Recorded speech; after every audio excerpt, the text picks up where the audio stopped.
Cleopatra's ruthlessness. Cleopatra VII wasn't some romantic figure draped in silk.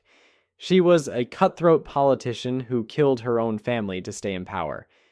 When she took the throne of Egypt around 51 BC, she shared it with her younger brother Ptolemy XIII, but that arrangement didn't last. After a civil war forced her out temporarily, she came back with Roman help and had him drowned in the Nile. Then there was her younger sister Arsinoe, who tried to seize power during the chaos.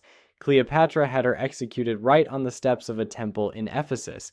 Her other brother, Ptolemy XIV, also died under mysterious circumstances, probably poisoned on her orders. In the Ptolemaic dynasty, murdering your siblings wasn't shocking. It was practically standard procedure, but Cleopatra was especially efficient about it.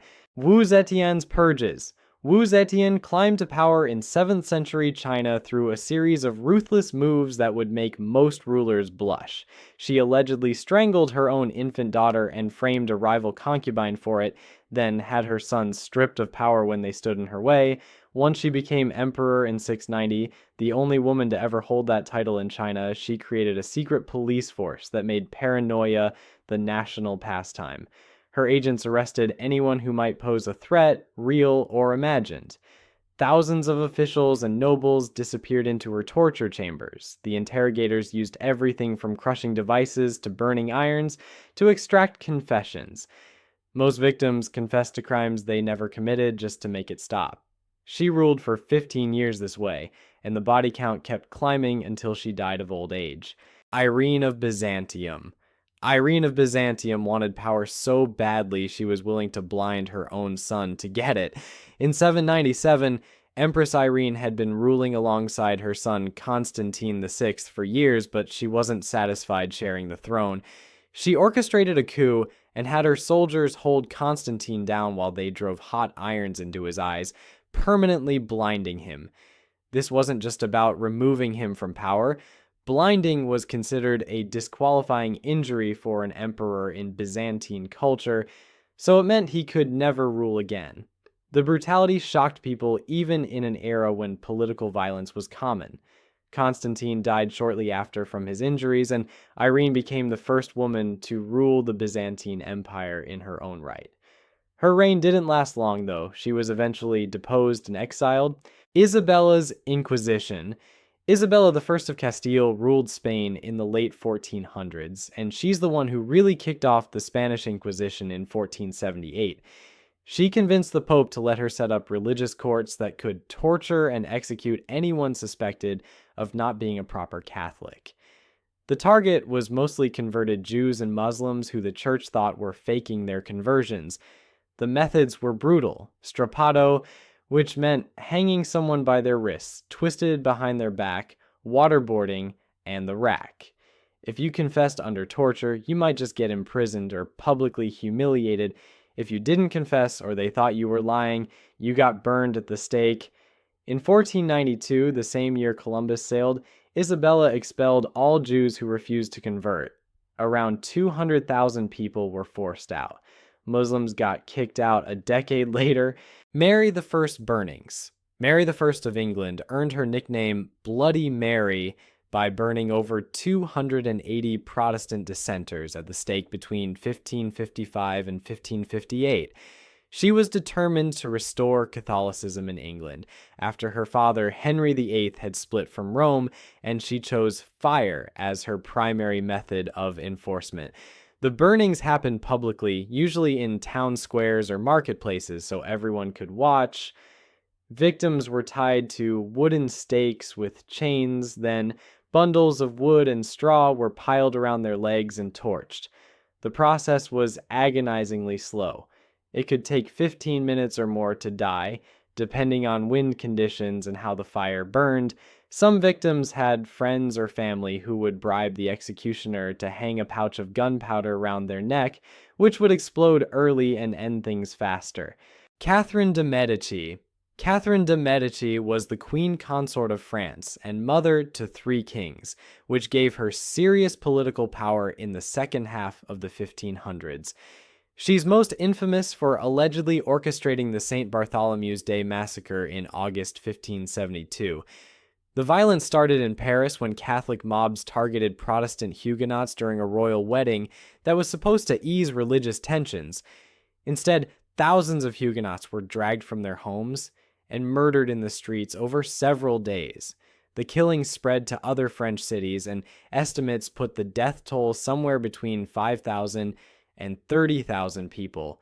Catherine supposedly gave the order to start the massacre to eliminate Huguenot leaders and secure Catholic dominance, though historians still debate how much she actually planned versus just allowed to happen. Elizabeth Bathory. Elizabeth Bathory was a Hungarian countess in the late 1500s and early 1600s who became one of history's most prolific female serial killers. The stories say she tortured and murdered somewhere between 80 and 650 young women, mostly peasant girls who worked as servants in her castle. The methods were brutal: beating, burning, mutilation, sometimes freezing girls to death by pouring water over them in winter. The famous part everyone knows is that she supposedly bathed in their blood because she believed it would keep her skin young and beautiful. Whether that part is actually true or just legend added later is debatable, but the torture and killings were real enough that in 1610 she was arrested and walled up in her own castle. She died 4 years later, never leaving that room. Ranavalona I. Ranavalona I ruled Madagascar for 33 years, and her reign was absolutely devastating. She came to power in 1828 and immediately reversed her predecessor's openness to European influence, shutting down schools and churches and executing anyone suspected of being Christian. Her favorite method of dealing with accused criminals or political enemies was trial by tangina, which involved forcing the suspect to swallow pieces of poisonous tangina nut and then drink massive amounts of water. If you vomited up the nut pieces before dying, you were innocent. If you didn't vomit or you died anyway, well, you were guilty. She also conscripted massive portions of the population into forced labor projects where thousands died from exhaustion, starvation, and disease. By the time she died in 1861, somewhere between a third and half of Madagascar's population was dead. Cixi's Iron Rule. Empress Dowager Cixi ruled China from behind the scenes for nearly half a century, and she wasn't about to let anyone mess with her power. When the young Emperor Guangxu tried pushing reforms in 1898, she staged a coup, locked him up, and reversed everything he'd done. For the next decade, she kept him as a prisoner in his own palace. Then, in 1908, Guangxu died suddenly at age 37, and Cixi herself died the very next day. Convenient timing. Most historians believe she had him poisoned with arsenic to prevent him from reversing her policies after her death. Tests on his remains in 2008 found massive amounts of arsenic in his system, way more than you'd get from environmental exposure. Throughout her rule, Cixi executed or exiled anyone who threatened her grip on power, and her refusal to modernize left China vulnerable when foreign powers came knocking. Elena Ceausescu. Elena Ceausescu wasn't just a dictator's wife sitting in the background. She held real power in Romania from the 1970s until 1989, serving in top government positions despite having barely any real education.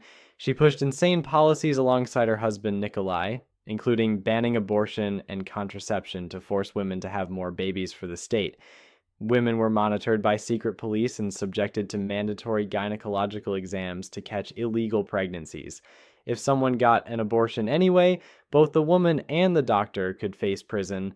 Thousands of unwanted children ended up abandoned in horrific state orphanages where many died from neglect. Elena was also directly involved in ordering the torture and execution of political enemies. When the regime finally collapsed in December 1989, both she and Nicolae were captured, tried in a quick military court, and shot by firing squad on Christmas Day.